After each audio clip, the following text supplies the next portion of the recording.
On November 9th, 2015, Disney Channel's hit original series Phineas and Ferb, created by Dan Povenmire and Jeff Swampy Marsh, aired its final episode, The Auca Files. This coming just a few months after the series' formal finale, Last Day of Summer. I, like millions of viewers in millions of households, sat in front of my TV and said goodbye to these characters for what I thought would be the final time. This was the end of a household name series, beloved by both the network and just about every kid and family who tuned in to watch it. Less than a year later, in October of 2016, Dan and Swampy launched their newest project, a very loose follow-up to Phineas and Ferb called Milo Murphy's Law. Starring famous comedian/musician Weird Al Yankovic, the series followed Milo Murphy, a walking lightning rod. No matter where Milo went, absolute chaos and carnage ensued. Car crashes, wrecking balls, explosions. Milo was a cyclone of calamity, and yet he went through it all with a smile on his face. The show took place in the same universe and eventually crossed over with Phineas and Ferb, ultimately integrating several Phineas and Ferb characters into the recurring cast. By all accounts, it had the same comedic stylings, tone, and energy as the preceding series that audiences had loved for the last 8 years. No one watched it. No one knew it existed. The legacy of Milo Murphy's Law is odd and unfortunate. It never reached the heights or popularity of Phineas and Ferb. The fandom in total is like 7 people. Why? Was the show just not as good? Was it poorly marketed? Were the small children too scared of Weird Al Yankovic? Ooh. It's hard to say, but I believe I've figured out 8 major factors regarding why Milo Murphy's Law seemingly failed to resonate with audiences. And the most obvious factor is how Milo Murphy's Law was aired and advertised. Long story short, it wasn't. Number 1. The Disney XD effect. Let's take a trip back in time so I can give you some context. Phineas and Ferb famously premiered right after the cinematic masterpiece known as High School Musical 2. Coming up next, Disney Channel presents an event so big, even the announcer is clueless to what it is. Wait, that's me. Come on. The special sneak peek of a new Disney Channel original series starts right now on Disney Channel. There's 17 million TVs watched that movie on its first airing, and before they could turn their TV off, Disney dropped a funny cartoon about 2 kids who build a roller coaster while their pet platypus fights a funny elderly man. The premiere of Phineas and Ferb was watched by 10 million distinct households. At least 10 million kids and tweens heard, "What time is it? I don't dance, work this out, gotta go my own way," and bet on it, watched Roller Coaster, and were spared from listening to the cut song Humu Humu Nuku Nuku Apuaha. August 17th, 2007 was a night that changed the course of humanity as we know it. The pilot of Milo Murphy's Law had 0.33 million viewers.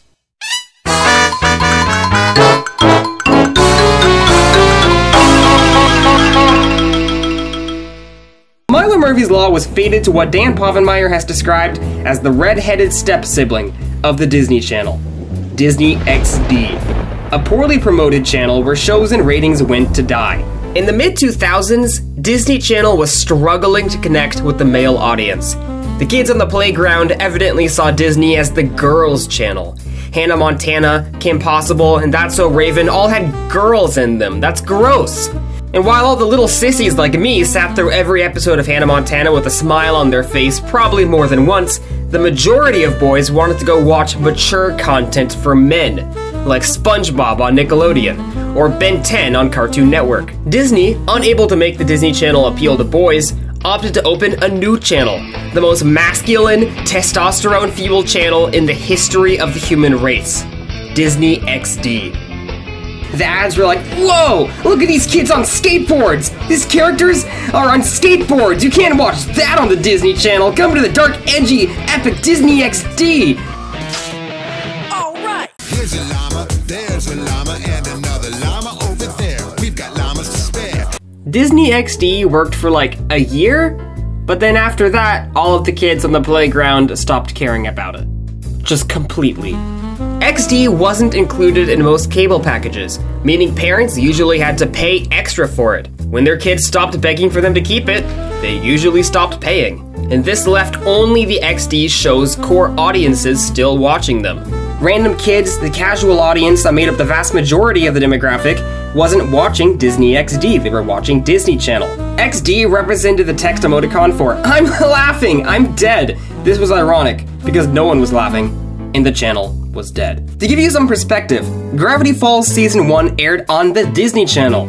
Every episode had an average of 3 million TVs tuning in, and very few dipped under 2 million. Then, when Season 2 aired, they moved it to Disney XD, likely to direct traffic there. On Disney XD, the episodes had an average of 1.3 million viewers. Even the most influential Disney show of this decade face-planted when it was moved to Disney XD. Milo Murphy's Law! Sure as heck didn't fare better. Milo Murphy's Law limped to its conclusion, and Disney XD is usually blamed for the show's lack of success. However, a detail that often gets lost during these discussions is that Season 2 of Milo Murphy's Law aired on the Disney Channel, and it didn't perform much better at all. Yeah, cable was a lot more obsolete in 2016 than back in the High School Musical days, but the other shows on the network, both at the time of the show and at the time of this video, all performed better than Milo Murphy's Law, all of which got further season renewals despite having the same disadvantages that came with the network. What did the fans think of Milo Murphy's Law? When the show was approaching back in 2016, I was pretty excited. In the beginning, I watched every episode the day they came out. I actually had several friends and acquaintances who were looking forward to this as well. By mid-season 1, none of them were still watching. I started waiting till the end of the week to binge big chunks of episodes at once. I still liked it, I just wasn't as excited. But for season 2, I think I had 3 binging sessions to cover 20 episodes. Characters from Phineas and Ferb, my favorite childhood show, had joined the main cast and were constantly appearing, and yet I had little to no investment at all. Just to be clear, I do consider myself a fan of Milo Murphy's Law. I did almost an entire minute of Milo Murphy's Law Reanimated from the second dimension. 90 seconds to the bell. I was bummed when Milo's cameo was cut from Candace Against the Universe, and I participated in the hashtag trains to renew the show. I promise you, there's nothing about this show that I hate or even passionately dislike, but there's nothing I love or passionately like, either. Milo Murphy's Law, at the end of the day, failed to leave any sort of significant impression on me. So is it just me, or is it the show? When brainstorming this, I reached out to those in real-life friends and acquaintances of mine who started watching the show and asked them for their thoughts.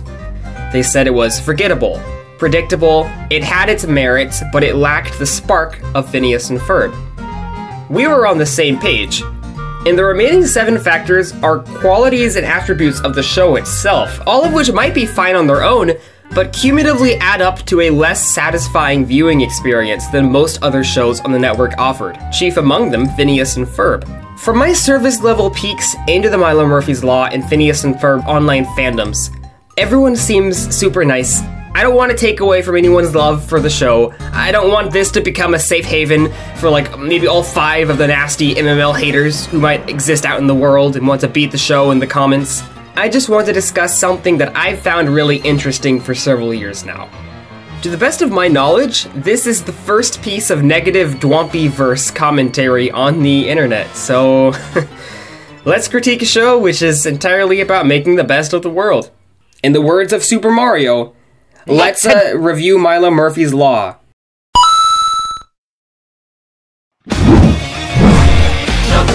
Milo Murphy's Law has no stakes. Milo has a very clear personality. He's optimistic, determined, caring, incredibly endearing. However, there's nothing to counterbalance this.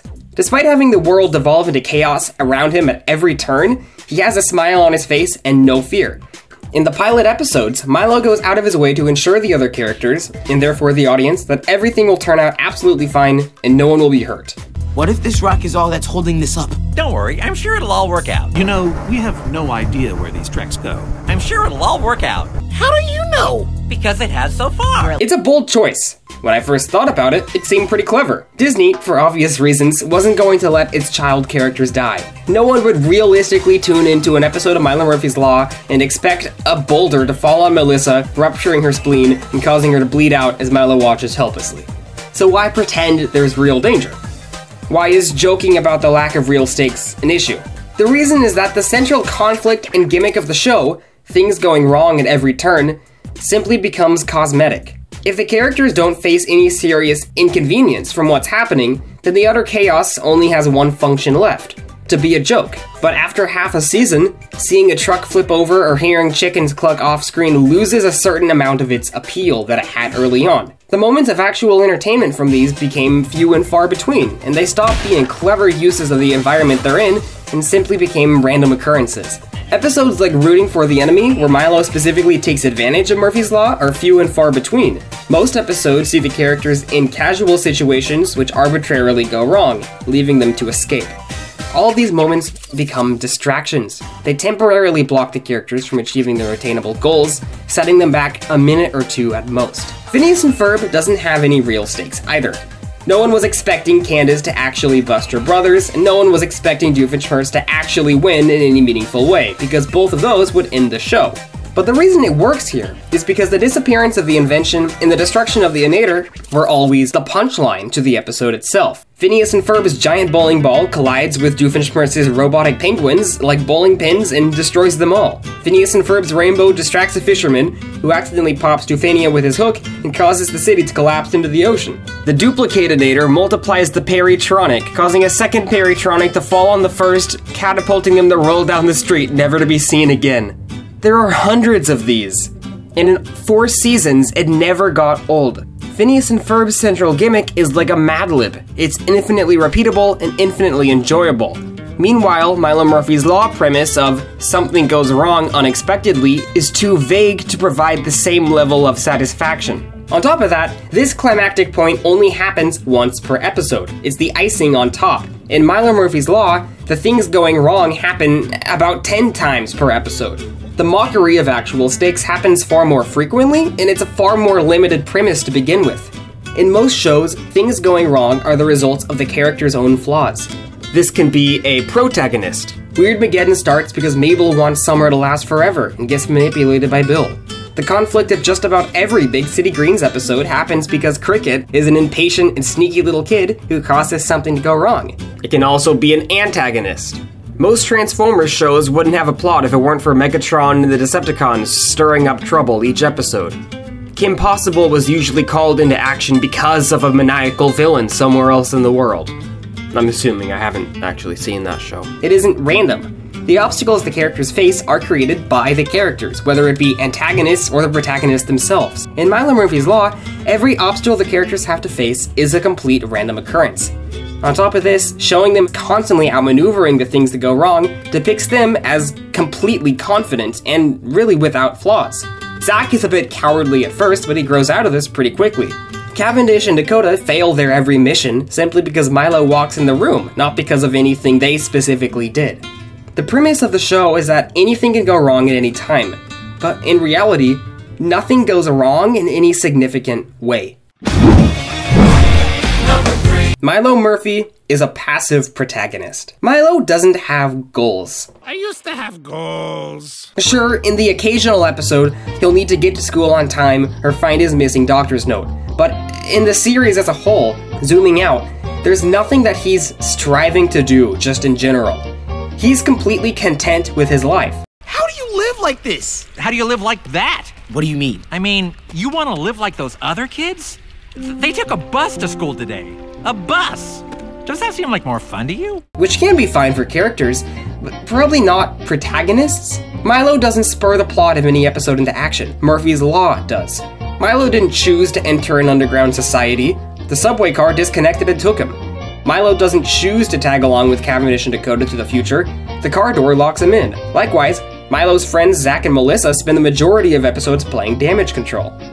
They have to prevent Milo from breaking the egg or messing up his birthday party. They're in a constant state of playing defense. They don't usually go out of their way to achieve something, they have to prevent something completely random from happening. Likewise, Cavendish and Dakota, in the first season at least, are in the exact same spot. They're trying to prevent Murphy's Law specifically from affecting their pistachio nuts. These characters are never in any serious conflict with each other, they're working to achieve the same thing. Meanwhile, every episode of Phineas and Ferb only happens because the characters make them happen. These crazy fun inventions don't just appear in the Flynn Fletcher backyard. Phineas and Ferb go out of their way to build them. Phineas has a goal in every single episode of the show: to make the most out of every day. He's never satisfied. I, for one, am starting to get bored, and boredom is something up with which I will not put. The first thing they're gonna ask us when we get back to school is what do we do over summer? I mean, no school for 3 months. Our life should be a roller coaster. Even you can't change the law of gravity. It's a universal law. An absolute law without hope of appeal? That's despotism. Ferb silently agrees with him, I guess. Candace has a clear goal: to bust Phineas and Ferb, to stop them from making the most of every day. She has to seek out Linda, get her to see what her brothers have done in every single episode. Doofenshmirtz has a unique plan to take over the tri-state area or do something else stupid in every single episode. He's built the Innators. They're all uniquely motivated by his oddly specific backstories. When I was a young boy, my mother would never let me swim in public pools. No.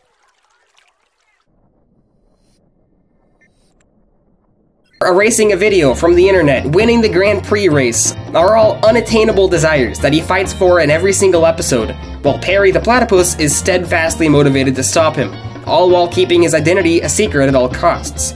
We have 5 active protagonists. 4 are working to achieve something, and 1 is working to prevent something. In Milo Murphy's Law, 4 characters are trying to prevent something, and 1 character, the protagonist, is shooting for neither. Milo will be completely happy with his life, whether Murphy's Law is happening or not, so long as his friends aren't getting hurt because of it.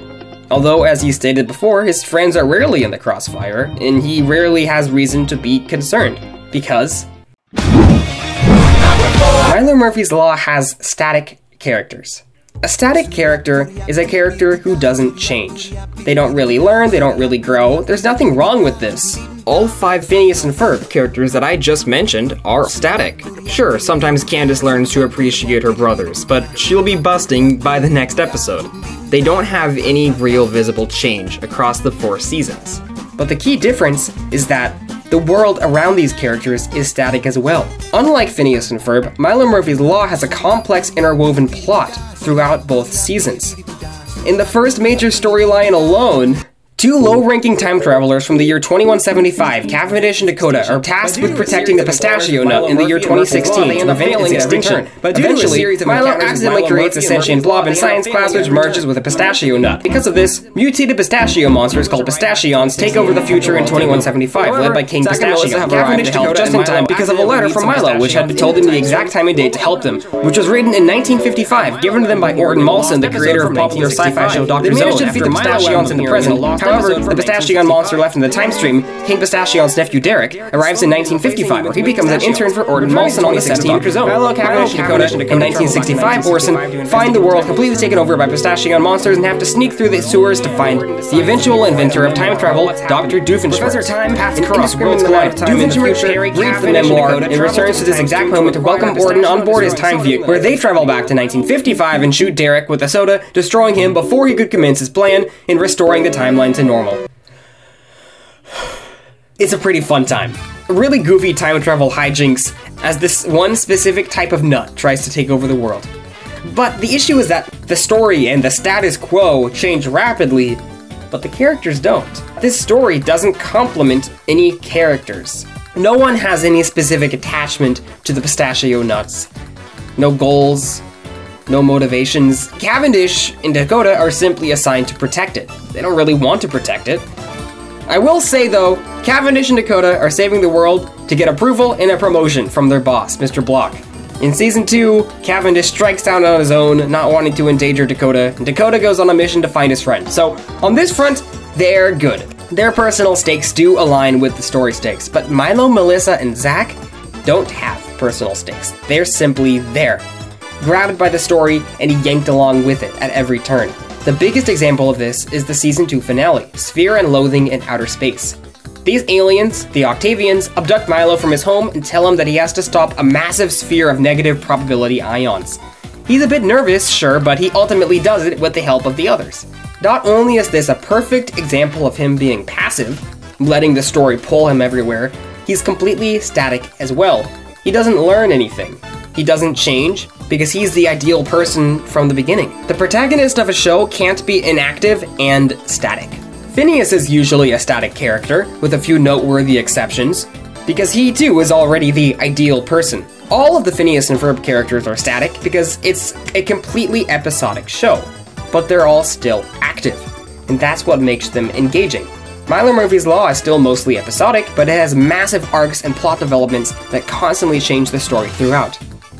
The state of the world is constantly changing, and if that's the case, then the characters have an obligation to change with it. In Gravity Falls, Bill Cipher isn't defeated until Dipper learns it's okay to stay young, Mabel learns it's okay to grow up, and Stan and Ford forgive each other. Gravity Falls was still an episodic comedy overall, with major plot elements weaving in and out of various episodes, just like Milo Murphy's Law, and yet every character still has a clearly defined arc within each individual episode, and an overarching arc which carries them through the series. Episodes of Milo Murphy's Law only have half the runtime, so I'm not saying every episode needs to have a character arc, because it's a lot harder to squeeze them into this time frame. But when no one learns anything significant at all, and they simply let the story yank them from set piece to set piece, is not going to be as emotionally impactful. I think that's the reason that the story is so forgettable and predictable to a lot of my friends and people I know. The art style is bland. I don't know how to put this, but the entire show kind of looks like that color-sucked Void from Last Day of Summer. Why? I'm exaggerating, but everything is this weird desaturated beige. The show actually regularly uses After Effects style lighting and gradients and blend modes to mask the characters, and yet it still manages to look really, really generic. When Gravity Falls, or what I've seen from Owl House, whips these out, dude, it looks pretty, it looks so cool, but in Milo Murphy's Law, it just... Okay, so I legitimately just never finished that sentence during my recording. That was off the cuff, that wasn't in the script, so we'll never know what I was gonna say. To finish that sentence, it's gonna be one of life's greatest unsolved mysteries. Another issue is the character designs. The extras in Phineas and Ferb looked like fairly average, run-of-the-mill people, dull colors, standard proportions. Meanwhile, all of our protagonists have bizarre silhouettes that barely even mesh. They're colorful, they're vibrant. In Milo Murphy's Law, all of the main characters look like they'd be generic extras in Phineas and Ferb. They don't have vibrant or saturated colors. Of the entire Simpsons-style cast of townsfolk, Elliot is the only character with an abnormally drawn head. Oh my god! What's wrong with your face? When you switch an average Milo Murphy's Law screenshot to grayscale, the characters usually blend into the background. The extras are designed with the same color style and palettes as the protagonists. Some so subtle you might not have even noticed, but your brain did. And then for some reason, Dioji is just a little potato waddling around in this world of boring, irregular proportion people.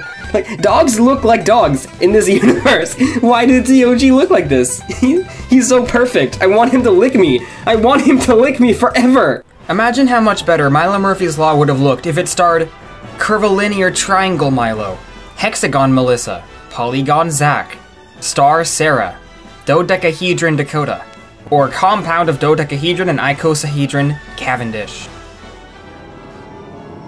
Or, best of all,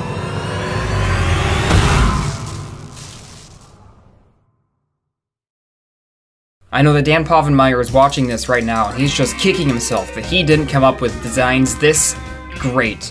Dan Povenmire, if you give me $7, I will let you have these Hamster and Gretel designs right here. I know you're tempted. I'll let you think about it. You can get back to me. The humor is bland. I've mentioned before that the fundamental central premise of Milo Murphy's Law is incredibly limited when it comes to humor.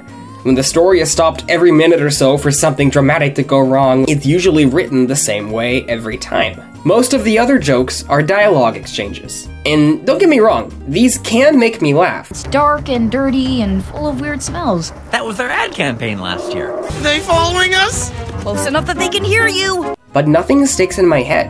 And it's because the humor isn't character motivated. Just about any character could say any of the jokes in Milo Murphy's Law, because most of the humor in this show is completely observational. We're carrying around wooden stakes at a party, and not the kind of party where wooden stakes would be appropriate. When it's not, the humor is just a phrase being repeated multiple times in an episode. I'll be honest, I'm a little disappointed. Well, I'll be honest, I'm a little disappointed. You shall be our leaders! He shall be our leader! I shall be the leader! The floppy-eared one shall be our leader! He shall be our leader! And you will be my leader! In a dog. The floppy-eared one will be our leader!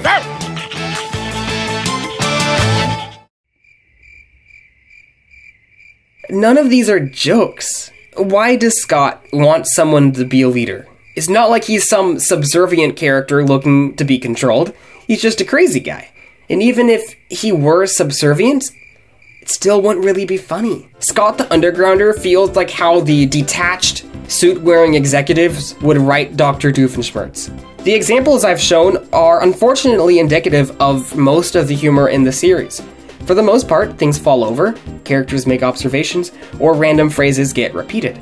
It unfortunately just doesn't work as a comedy. There's rarely proper setup or punchlines. Comedy's completely subjective, so I'm not going to spend too much time here breaking down jokes one by one and explaining why I am personally not amused, but I will point out that Zippy the world's fastest koala and the recurring raccoon were the best bits in the entire series, and I laughed harder and harder every time they happened. And look! What we have here is contest-ready Goulash. Seen him before, you're gonna see him soon. He's recurring raccoon. The music is bland. Songs in Milo Murphy's Law disappeared from my brain as soon as I heard them. I can't remember the music of episodes that I just finished watching like an hour ago. 3 songs from the entire show have actually stayed in my brain in some form. Chop Away at My Heart, which is an S tier in every way, and probably better than most Phineas and Ferb songs. How Do I Do It, which is apparently a parody of something else. And Looking High and Low for Milo. But nothing else stuck out to me in any way. By the end of Phineas and Ferb, you could tell they were struggling musically. Gone were the certified bangers every time, and in were the songs where they clearly just needed a song and desperately wrote something. Pick a Nick bust has never been stuck in anyone's head at any point in the history of the world. Don't get me wrong, there were still classics, but for every Gordy and Knot, there was a straight up bust. For every No One I'd Rather Go Nowhere With, there was a... What's the one where they play sports? It's just called Sports. Around mid-season 4, there was a clear and slow decline in regards to the memorability of the songs. And unfortunately, I think that decline continued straight into Milo Murphy's Law. I was super relieved when I found out that not every episode of MML would have a song, because I thought that'd give them a bit more breathing room, but I just don't remember them. Nothing stood out. Now, I don't know if I'm qualified to talk about songs because I don't understand music at all. In elementary school, I became fed up with learning the stupid recorders multiple times a week, and then I basically led an underground rebellion to end a music class. But sadly, I was the only participant in the rebellion I started, so I had to move my card down a lot. Matt, shout out to public shaming, elementary school. But I adamantly refused to learn music ever because recorders were annoying, and now I just don't understand anything. I do not understand how this weird line with a bump on the end tells you how hard to blow on your instrument. Like, I truly believe that all music is made up, just like NFTs, and then the music industry is just an elaborate money laundering scheme of some sort. It's just noises, man. But anyways, all I can really judge songs on are how catchy and memorable they are. So that makes it fundamentally unfair for me to compare Milo Murphy's Law songs to Phineas and Ferb songs. Phineas and Ferb aired when I was in elementary and middle school. Milo Murphy's Law premiered when I was amongst the freshest of men in high school. I'm the guy on the left. I look just like Dan Povenmire in high school. I sat in front of my TV and watched the earliest Phineas and Ferb episodes, like possibly hundreds of times, when I was first developing as a human being. So of course they will always stand out to me more. I can't sit here and be like, I remember Robot Riot far more than taking a stroll. Like, yeah, of course I do. I've been listening to Robot Riot on a loop for a decade. But you know what I can compare it to? Any other song that I've heard for the first time from high school to the present.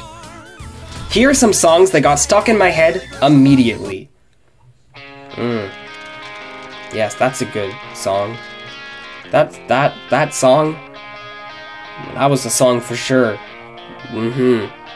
Yep, yippee-ki-yay, that was a good one. Dude, okay, there was a movie where Lin-Manuel Miranda played a little monkey dude, and I never saw the movie, nor did anyone else, because Netflix never advertised it. But I listened to the soundtrack once, a singular time, and a song called My Own Drum remains stuck in my head to this day.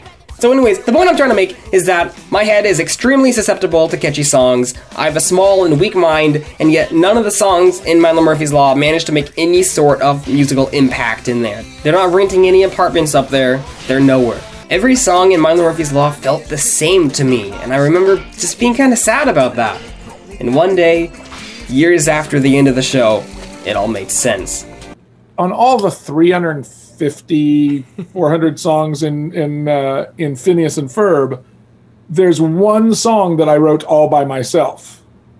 And that's Talk to Him, Tell Him Everything That's in Your Evil Mind, that song. And that was just because Swampy and Martin weren't around, and I needed that song done, and so I just went ahead and wrote it. Usually I'll write, a lot of a song at home and then take it in and finish it with the guys or something like that. So it was always a very collaborative process.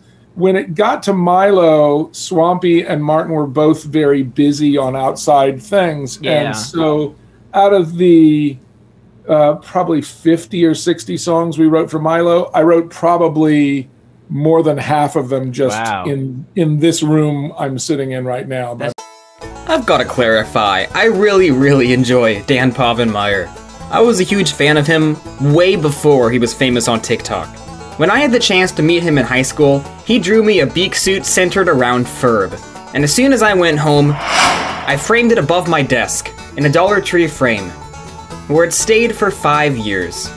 I look at it every day, but I've got to say, I don't think that one person should have written the majority of songs in a musical show. It's going to start to feel very samey. I don't think that's even a criticism of Dan. I think that's just a criticism of human beings in general. We all have our limits. I think Rob Cantor is great, but I'm sincerely hoping that he gets some co-composers on Ghost and Molly McGee. Because if he's the only songwriter on staff like it's seeming at the moment, I think there's potential that the songs could become stale, despite the fact that he's insanely talented. Once again, I'm not a music person. Every time I think a song sounds cool, my composer's like, no, this sucks. You're wrong. An actual musician might hear the Milo Murphy's Law songs and be like, oh my god, the C minor in this song is so good, but I'll never be able to notice or appreciate that kind of thing. The Phineas and Ferb effect. When I say the Phineas and Ferb effect, I'm not referring to the crossover, but I'm referring to the effect that these two boys and their show had on the entirety of Milo Murphy's Law from the beginning. Milo Murphy's Law never escaped Phineas and Ferb's shadow, and in fact only slid into its shadow as it went on, hiding comfortably within it. Phineas and Ferb had some ground rules that Milo Murphy's Law was eager to break. While Phineas and Ferb perpetually took place during the summer, Milo Murphy's Law was set during the school year. Relationships were completely stagnant in Phineas and Ferb. Isabella and Phineas could not develop as a couple. But in Milo Murphy's Law, Milo actually develops a growing relationship with Amanda. I think these are great. The change of settings and moving character dynamics allowed a lot more storytelling opportunity. Some characters in Milo Murphy's Law even exist as mirror versions of former Phineas and Ferb characters. Phineas, voiced by Vincent Martella, was endlessly optimistic and caring, everything you should want someone to be. Bradley, voiced by Vincent Martella, was the exact opposite, and he was perfect. Everything about Bradley was perfect. Get your expired vegetables to throw at lame announcers. Too slow. Too slow. Good job, Bradley, and good job, Vincent Martella. However, the approach of mirroring characters did not always produce a success story, like Bradley, voiced by Vince. Sarah, for example, is the opposite of Candace. Candace is often angry and striving to get her little brothers in trouble. Sarah, meanwhile, is incredibly supportive. She has a completely healthy relationship with her little brother Milo. Having every main character get along just to provide a contrast to your past show leaves you with a relationship that no real conflict can be drawn from. Just to clarify, I think that a supporting sister is great, and it's a really fresh dynamic that you don't see in a lot of cartoons. This, on its own, isn't the issue. It's just when you add this to a cast full of static, inactive characters who have no conflict with each other, it doesn't necessarily lead to high engagement. With the exception of 3 or 4 early episodes where Cavendish and Dakota are suspicious of Milo, and Zach and Melissa are suspicious of them, everyone gets along perfectly with no drama for the rest of the show. The 5 leads all have no significant issues with each other, nor does any of the rest of the Murphy family, or the kids at school, or anyone else around. From my interactions with the fanbase, I've gathered that the 2 standout characters were Elliot and Bradley. And you know why I think that is? Because these 2 characters were the only sources of character conflict and antagonism in the day-to-day of these characters' lives. They were my favorites as well, because they were the Candaces of this show. This one-sided rivalry and antagonism kept the stories fun and interesting, and that was frankly missing for most of Milo Murphy's Law. In the same way that Sarah is the opposite of Candace, DOG exists solely to be a mirror inverse of Perry the Platypus. Perry disappears every day, leaving the boys to wonder where he goes. DOG, meanwhile, shows up in the middle of nowhere every day. Almost every single episode, the dog shows up, occasionally helps the characters out of tight spots, but Milo says, DOG, go home. Excellent, DOG. Good boy. Here you go. But I do need you to go home, okay? Go home. He's not supposed to be in the river. DOG happily waddles away because he's cute, he's good, he's cute, I like DOG. That leaves a character who only works if you remember Perry the Platypus. DOG showing up isn't really treated as a joke, but as a plot function. I picked up on the Perry correlation almost immediately, but as DOG kept showing up, I began wondering why. It's not really funny. The idea of an animal who's the opposite of Perry is humorous enough to do maybe once, but it happens in just about every single episode, and it doesn't build to anything because there wasn't anything in mind to build to. It's just a dog who shows up in the middle of the episode and then goes home when he's told to. If you haven't seen Phineas and Ferb and don't understand the connection to Perry, it's just confusing. And as someone who does understand the way he parallels Perry, it's just awkward. Throughout Season 1, Milo Murphy's Law has constant references to its predecessor, to varying degrees of distraction. Little things like a Ducky Momo magazine or the Maple Street Bridge were fine. You'd have to have a good memory or a good eye to spot things like those. But what about when Milo literally wears Perry the Platypus pajamas? What happened to these platypus pajamas?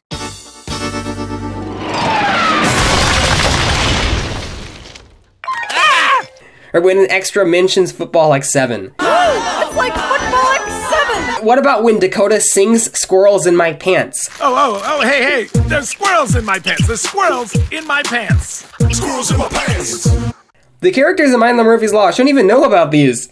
It's essentially grinding the story to a halt to be like, remember Phineas and Ferb? They aren't really jokes. They're just references made to make Phineas and Ferb fans say, I know what that is! A lot of the board artists who worked on Milo Murphy's Law actually grew up as fans of Phineas and Ferb.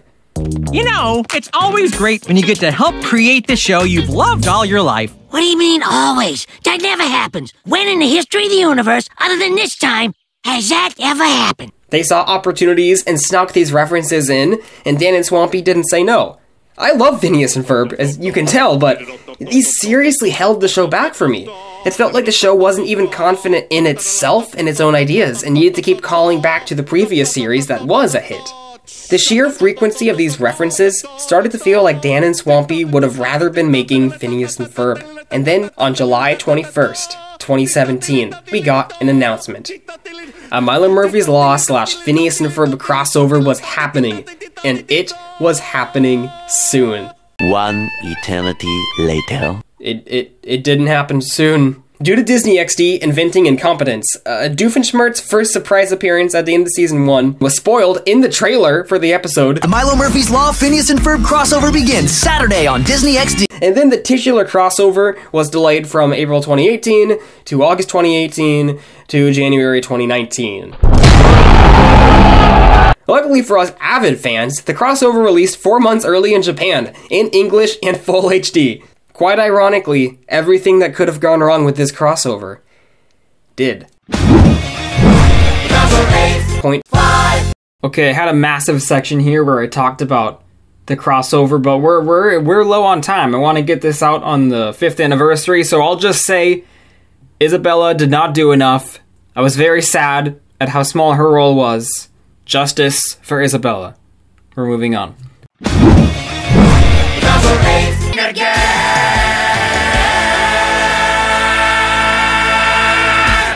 Following this crossover, Phineas and Ferb characters began leaking into Milo Murphy's Law, and Doofenshmirtz became as frequent a character as Cavendish and Dakota, now living at Milo's house. What I found fascinating is the Phineas and Ferb characters having actual character arcs. Doofenshmirtz felt this constant need to live up to the timeline's expectations of him and went out of his way to do good and reform and save the city. 2 mixed results. Doofenshmirtz was an active and dynamic protagonist. Milo Murphy's Law was treating Doofenshmirtz better than any of its own characters. All of the actual MML side characters appeared far less because Doofenshmirtz and Perry were eating up all of the screen time with their breakup and extremely underwhelming reconciliation. Deposited to Professor Time Industries? You took that money and invested it to fund my path to becoming Professor Time? You did that for me? Why didn't you just tell him that back on the roof, Perry? Perry, you idiot! Use your words, Perry! Then, Milo Murphy's Law started bringing more and more Phineas and Ferb characters into the fold. Jeremy was heard on a drive-through speaker box. He wasn't distracting. He was thoroughly integrated into the story. He wasn't treated with any fanfare, and he works whether you know the character beforehand or not. But if you do know him, then hearing him lose was probably the funniest thing you ever heard. Look, guys, the weird thing you guys came for, the memory messing thing, you have to I can barely hear you through this thing. Let me pull up. No, wait! Unfortunately, the other characters weren't treated as well. Vanessa shows up with a skin tone that's slightly wrong, and she tells her dad that he needs some sort of adventure buddy. And then she leaves, never to be seen again. Anyone could have told him this. They literally just threw Vanessa in for the sake of throwing Vanessa in. And then this sets Doofenshmirtz off on an adventure with Scott the Undergrounder. And when I first read the premise, I thought that this was a hilarious idea, but this wound up being the most painful and awkward episode to watch of the entire show. Oh, don't worry, Mildred. You'll always be my favorite.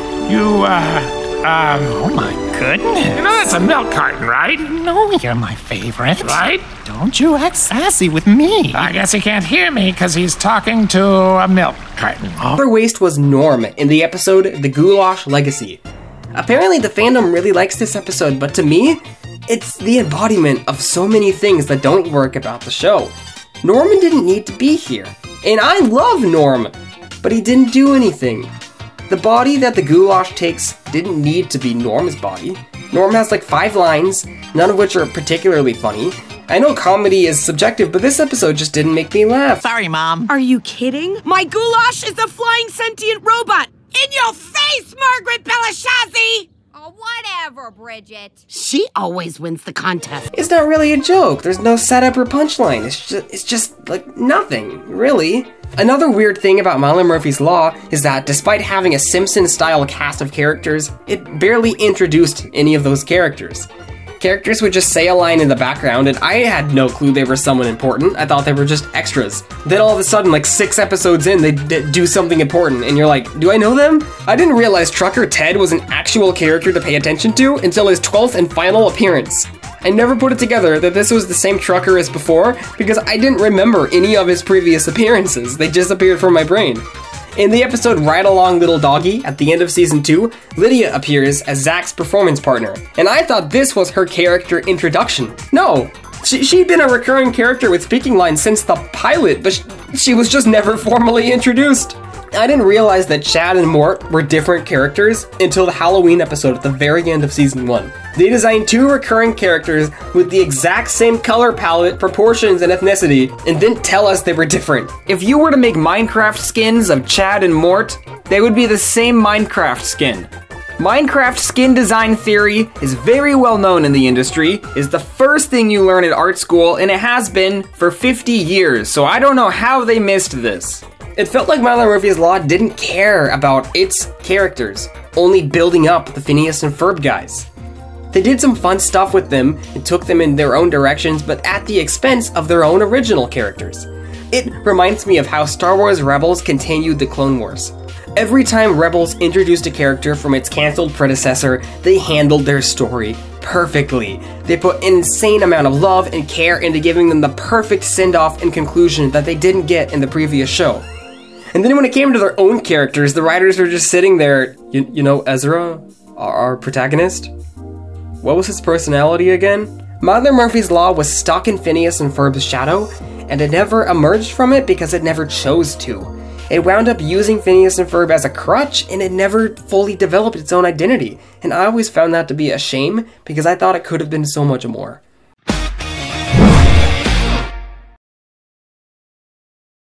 Well, alright, editing this video has killed my laptop. Every time I save it, it takes 4 full minutes, goes unresponsive, and leaves a weird clone text duplicate thing like this.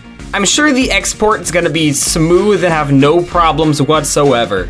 But seeing as the anniversary is tomorrow, and no one's gonna watch this video in the first place, I'm not gonna spend the time putting in a big epic formal conclusion here. I'm just gonna say that Milo Murphy's Law is not a bad show. I think it deserves a 3rd season, or a special on Disney+, and if it gets one of those things, I'll watch it as soon as it comes out, because I am a fan of this show. The Phineas and Ferb creator guys are kind of wild because they actually watched fan-made YouTube videos and stuff. So if any of them actually did waddle into this video and stayed the whole duration and made it to this point, I want to say, I hope I didn't hurt your feelings with anything I said. I hope I was respectful enough. Keep doing what you're doing. I am a small, young man from Nowhereville, and you don't have to listen to me. You're cool. Phineas and Ferb would think you were cool if they were real, and so would Milo, and that's what matters. I'm gonna end this video on a positive note. Look at DOG. He's so little, but his nose is so big. It's so good. He's so good. It's so good. Be sure to smash that smash button and subscribe to liking the video.